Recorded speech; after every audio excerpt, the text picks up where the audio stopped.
He is my Republican Senator Tim Scott of South Carolina. He's with us. Howdy. Senator, thank you for sticking around. Yes, we had that presser. Your take on tonight, what do you think is going to happen? Listen, I think the South Carolina-Biden balance was real, and I think that basically ended the competition as far as I can see. I suspect that Biden will perform very well in Michigan, and that will be a nail in the coffin from my perspective.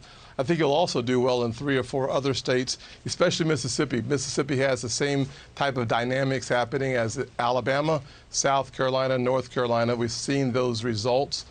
Michigan will be the outlier because Bernie won it in 2016, but so far the polling information says Biden's about 20 points ahead. I would not be surprised to see that gap remain. And in Missouri, another big state there that it seems like Biden will win by double digits, maybe even 20 to 25 points. So it's safe to say you're predicting a Biden victory. Is that right, Senator? Yes, I think this Super Tuesday is going to be a Biden country. Okay, I want your take on this. Here's Bernie Sanders ripping into Joe Biden for doing only 7-minute speeches. Let's watch this. When I give a speech, often it's 45 minutes or an hour, okay? Because there are a lot of challenges that the country faces, and I got to talk about them. You know, I think Joe was somewhere in, where was he? I don't know, Michigan or someplace else the other day, and he spoke for 7 minutes. I don't know how you say anything other than, you know, minimal discussion in 7 minutes. Your take, how can voters get Joe Biden's platform in just 7 minutes?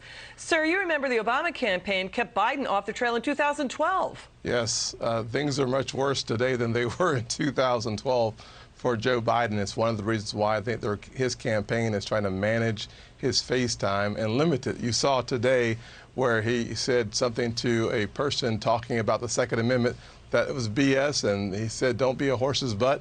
There's a reason why I think they're trying to restrict his time in front of the audience and, frankly, giving speeches.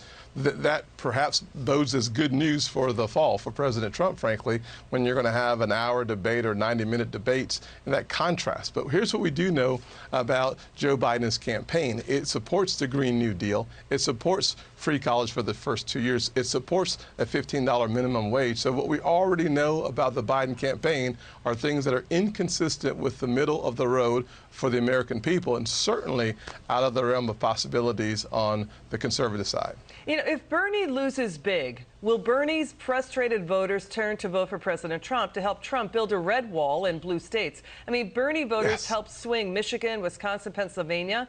They gave Trump the margin of victory in 2016. Do you think they're going to do it again?